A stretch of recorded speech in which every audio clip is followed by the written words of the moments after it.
주말 한미 정상회담이 예상됩니다. 한미 정상회담에 이어서 아마도 있을 중국과의 정상회담에서도 이 이슈가 핵심이죠.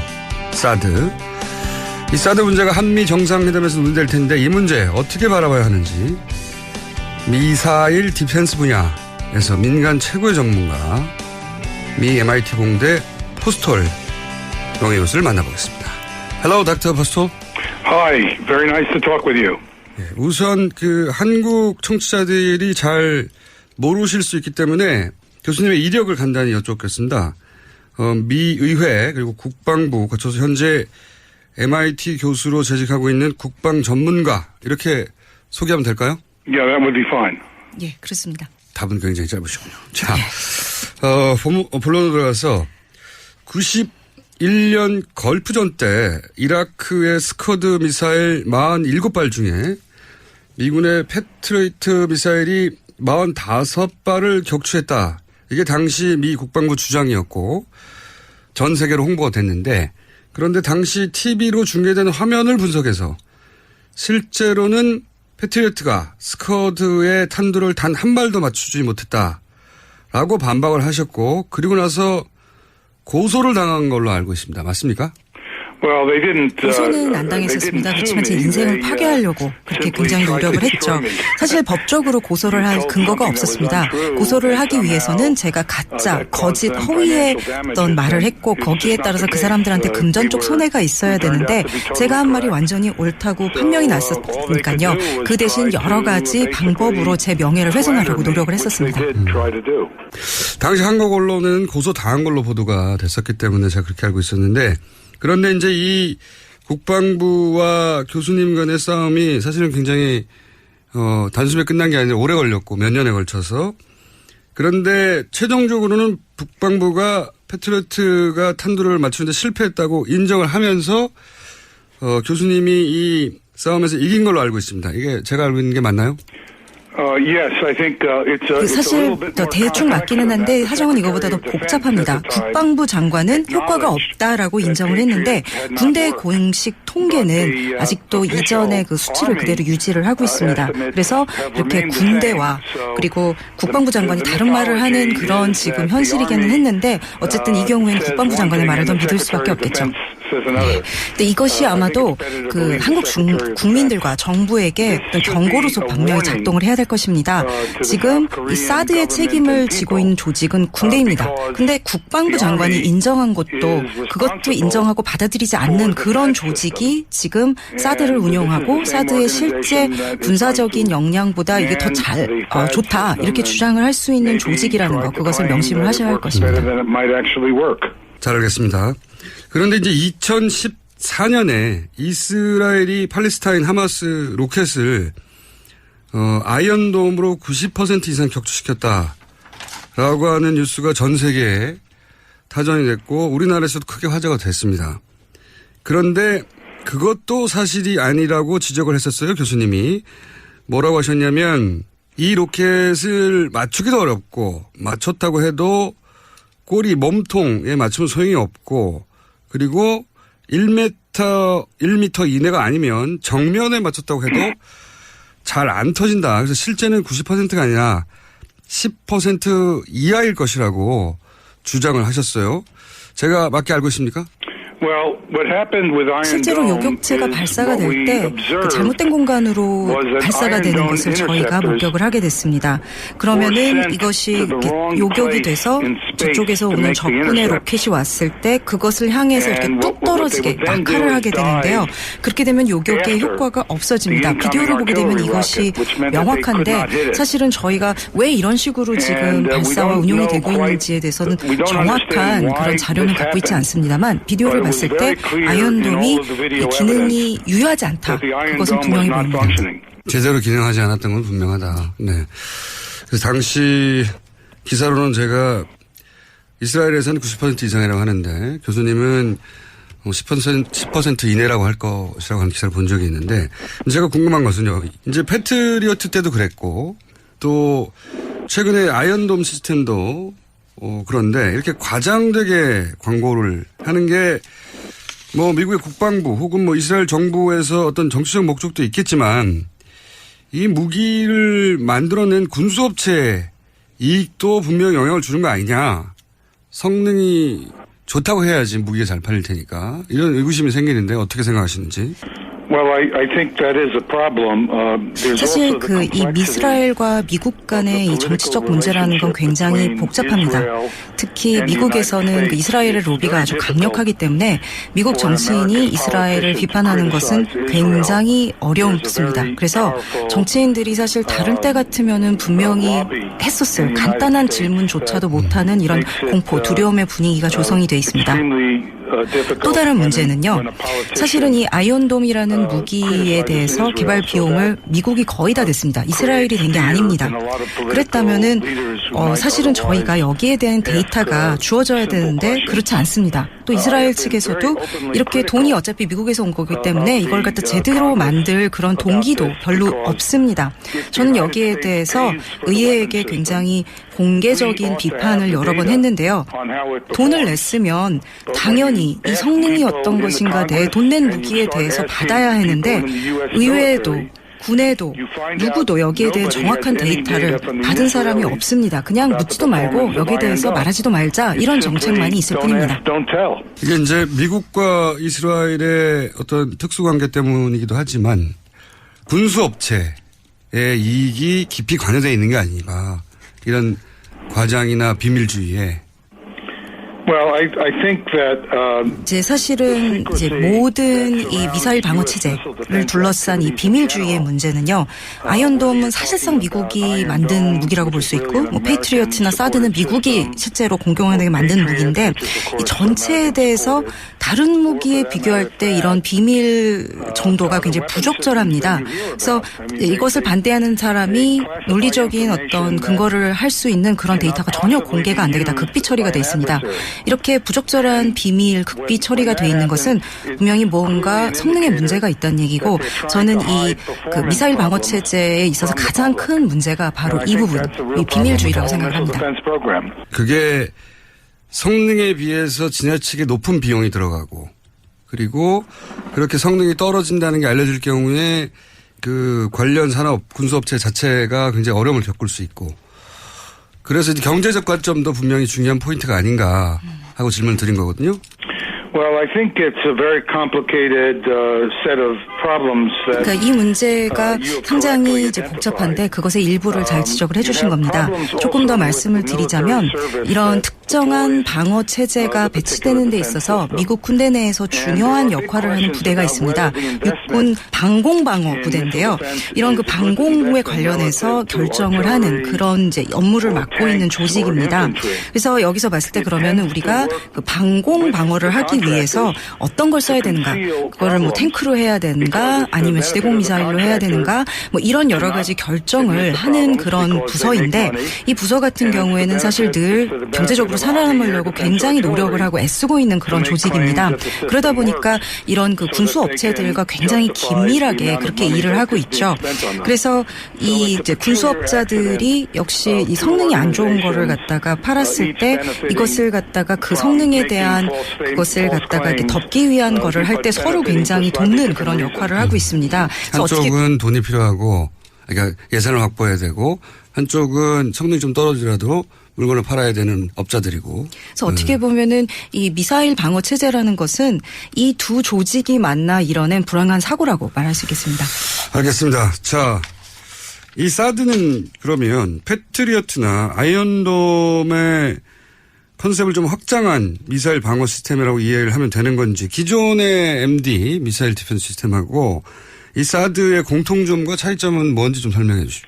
Yes, there are similarities between THAAD and other missile defense 이 이제 systems. 사드가 미사일 방어 시스템의 일반적인 컨셉을 이제 사용한 것을 맞는데 페이트리어트나 아이언돔하고는 좀 다릅니다. 사드 같은 경우에는 사실 비유를 하자면은요, 이지스함 시스템인 그 SM3에서 훨씬 더 가깝고요. 아니면 이제 US 미국 그 국가 미사일 방어 체제 이쪽에서 쓰는 방법과 비슷합니다. 가장 큰 특징은요, 그 대기 밀도가 낮아지는 굉장히 고도가 높은 지역에서 작동을 하게 돼 있고요. 그리고 또 그 이제 적외선 유도 장치를 사용을 합니다. 반면에 이제 그 페이트리어트나 아이언돔 같은 경우는요, 그 요격이 이루어지는 요격 궤도가 훨씬 낮고, 그러니까 대기 밀도가 훨씬 높은 데서 하고요. 그 다음에 그 반사 레이더 시스템을 사용해서 유도를 합니다. 그런데 이 차이를 이해하는 거. 그러니까 이렇게 외기권, 고도가 높은 고도에서 작동을 하게 되는, 요격이 일어나게 되는 시스템에 대해서 이것을 갖다가 잘 이해해야 되는 이유는요. 이것이 이 시스템, 그 사드뿐만이 아니라 외기권에서 요격이 일어나는 모든 SM-23, SM-3 시스템 같은 것에 아주 결정적인 취약점이라는 것이기 때문입니다. 왜냐하면 이것이 일단 이런 그 비행 물체가 외기권에 들어가게 되면은요, 모든 아주 가벼운 것들도요, 공기 밀도가 워낙 낮고 공기 저항이 없기 때문에 굉장히 잘 나릅니다. 그렇기 때문에 그 미사일 근처에 있는 어떤 물체도 다 기만탄으로 작동을 하게 됩니다.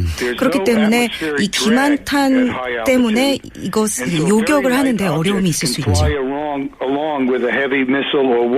예를 들자면은요, 이제 사드에 부착이 돼 있는 그 적외선 센서의 입장에서는요, 거기 보이는 것들이 모든 게 그냥 다 빛의 점, 전광으로 보일 뿐입니다. 그러니까 이걸 어떻게 비유를 할 수 있냐면은요, 저희가 별을 바라보면 그 별의 뭐 모양이 어떻다, 크기가 어떻다 이런 걸 전혀 알 수 없고 그냥 빛의 점, 전광으로 보일 뿐이죠.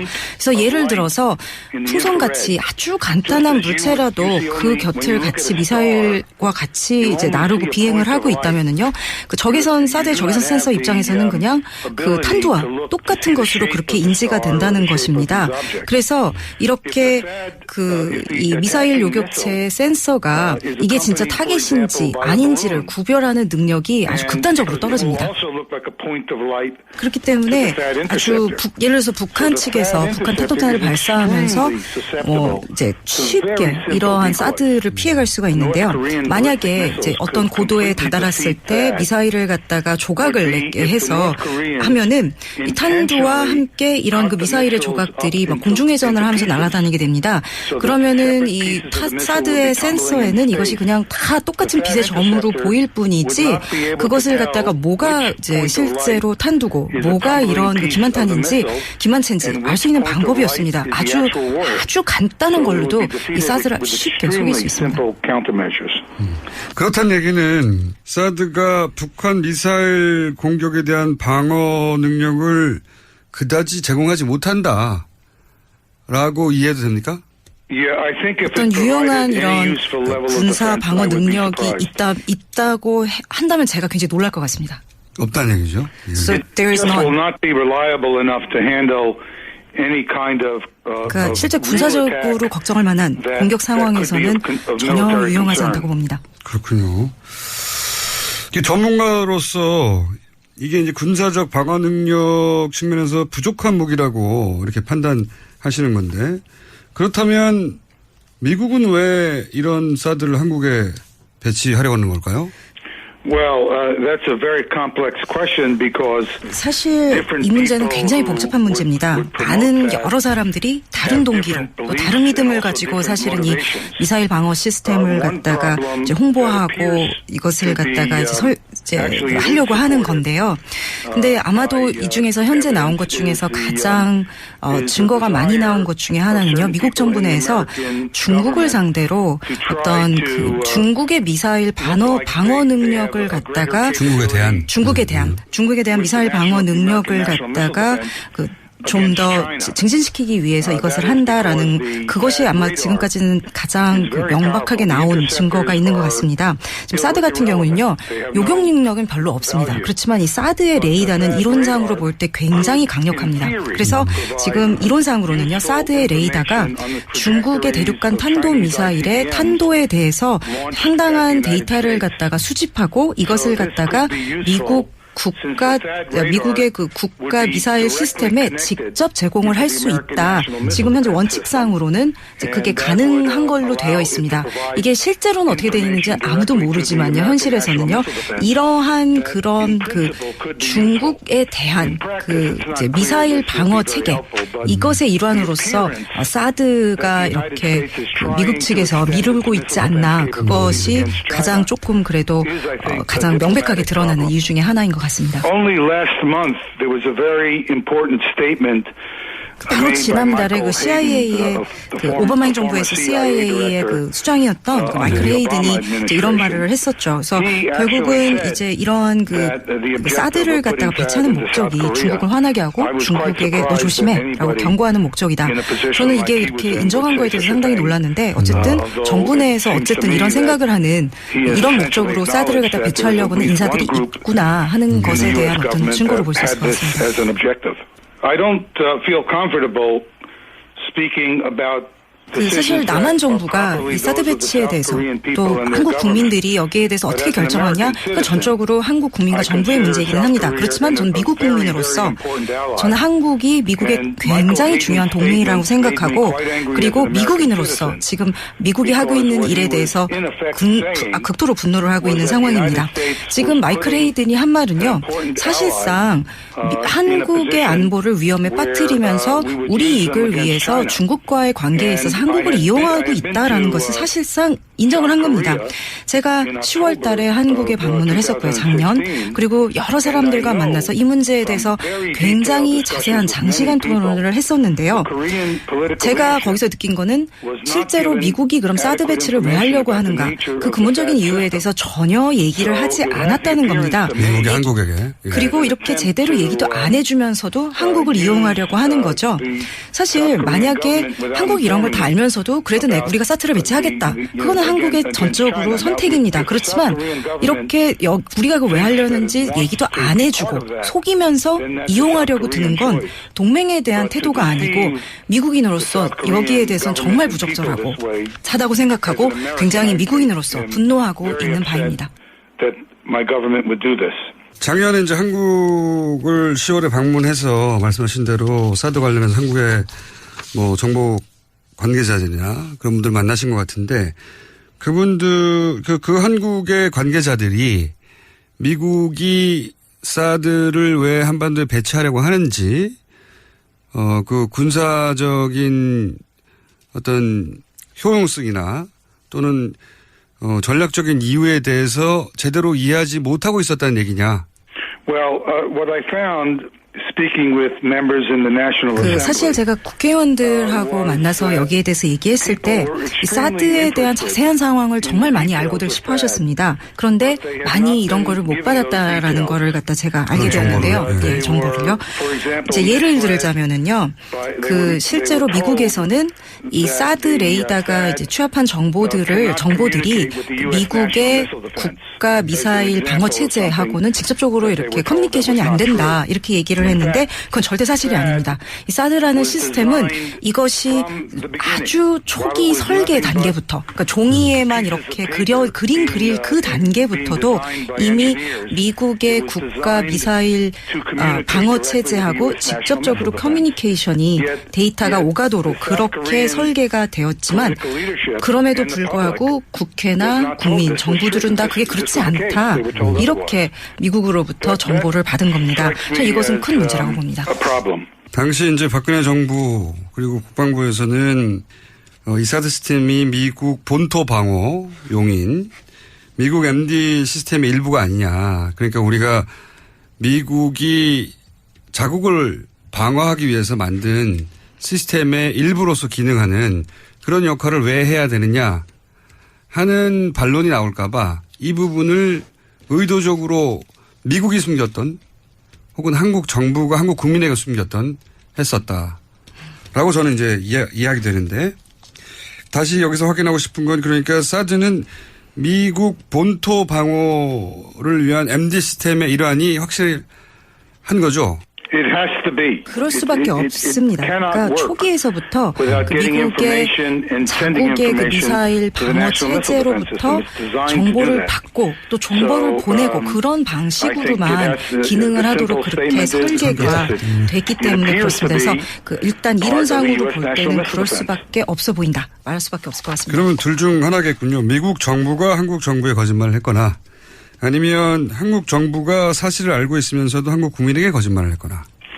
Well, I think 아마도 이제 두 가지 경우 다 그렇게 이제 좋은 거는 아닐 텐데요. 정치계라는 데가 원래 좀 이제 그렇기는 하죠.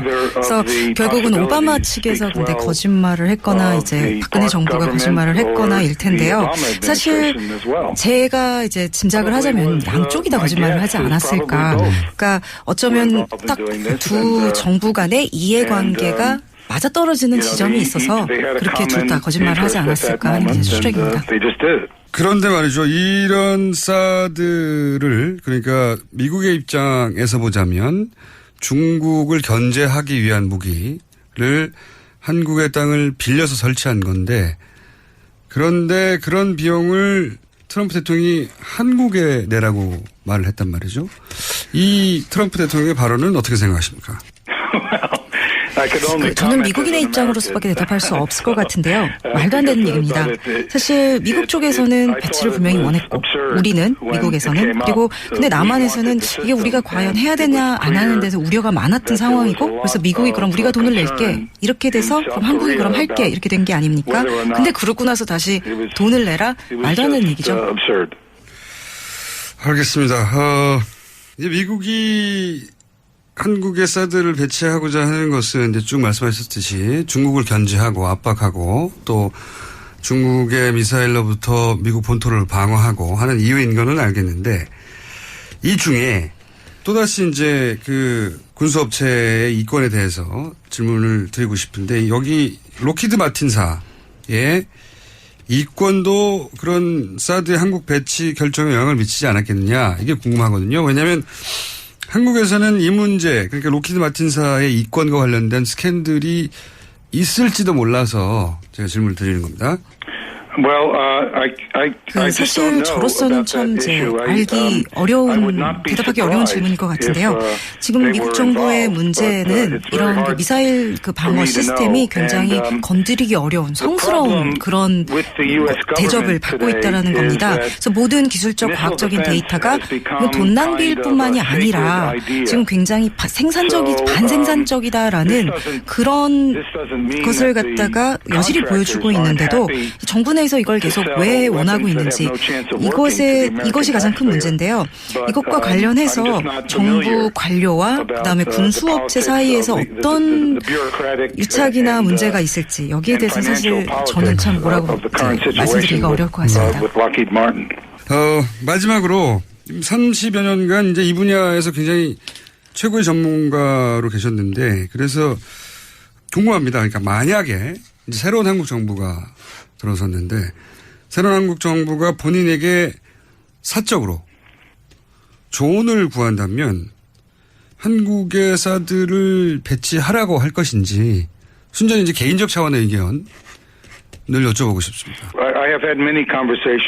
이미 제가 사실은 한국의 그 정치계, 외무부, 국방부 여러 사람들과 긴 토의를 여기에 대해서 했었습니다. 근데 제 입장은 여기에 대해서 늘 분명한 게 제가 그 대한민국에서 어떤 결정을 할지 미국 사람으로 답을 할 수가 없다. 그러니까 물론 제가 기술적인 사드의 성능에 대해선 이거 굉장히 최소한이다, 별로 없다라는 그런 얘기는 늘 말씀을 드려왔고 이것이 물론 결정에서 사드의 군사적인 능력, 방어 능력이 중요한 역할을 합니다만 그럼에도 불구하고 제가 미국 시민으로서 여기에 대해서 결정에 대해서 뭔가 얘기를 하는 것은 부적절한 것 같고요.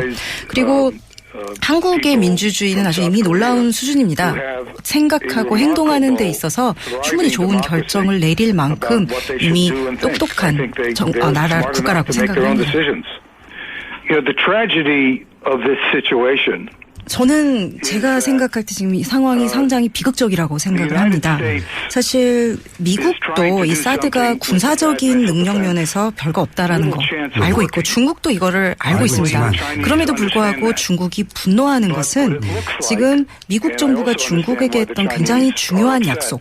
미국의 그 영토 방어 미사일 시스템이 미사일 방어 시스템이 중국이 아니라 북한만을 겨냥하고 있는 것이라는 그 약속을 갖다가 사실상 어긴 겁니다. 그래서 물론 기술적으로 사드가 중국의 이제 중국 측에서 봤을 때 군사적인 위협보다도 이것이 가지는 외교적인 그런 의미가 훨씬 더 큰 것입니다. 중국 입장에서 보면은 이런 그냥 기술적으로 사드의 군사적인 위협 능력뿐만이 아니라 그보다 훨씬 더 큰 거는 외교적으로 봤을 때 미국이 한 굉장히 큰 약속을 어기고 중국 본부에 굉장히 솔직하지 못한 모습을 보인 거거든요. 그런 측면에서 볼 때 미국 국민으로서 중국 정부와 남한 정부를 갖다가 상대로 모두 다 미국 정부가 솔직하지 못한 모습을 보고 있다는 거에 대해서 굉장히 부적절하다고 생각하고 더 나아가서 동남아시아 정세의 안정에 전혀 도움이 되지 않는 결정이라고 생각을 합니다. 알겠습니다. 오늘 말씀 감사하고요. 혹시 한국을 방문하실 계획이 1년 이내에 있으신가요? I've been told by several different people that I may be asked to come, and I certainly. 아직은 확실하지 않습니다. 아직 초청이 있을 것 같다라는 얘기는 여러 사람한테 들었는데 아직 확정된 건 없습니다. 확정되시면 연락을 꼭 주세요. 마지막으로 한국 국민과 지금 한국의 민주정부의 행운을 빈다. 그렇게 마지막 말을 하고 싶습니다. 감사합니다, 교수님. Thank you. Bye bye. 네. 포스텔 교수 주장을 간단히 요약하자면 사드의 무기로서의 가치는 박근혜 정부가 광고했던 정도는 아니다. 그리고 사드는 탄생부터 미국의 본토방어용 MD 무기로 개발된 거다. 한마디로 사드에 관해 우리가 제대로 알지 못하고 있었다는 거죠. 네, 그렇게 요약할 수 있는데 사드에 관한 진실은 앞으로도 계속 저희가 알아가 보겠습니다. 통역엔 동시통역사 홍현우 씨가 수고하셨습니다.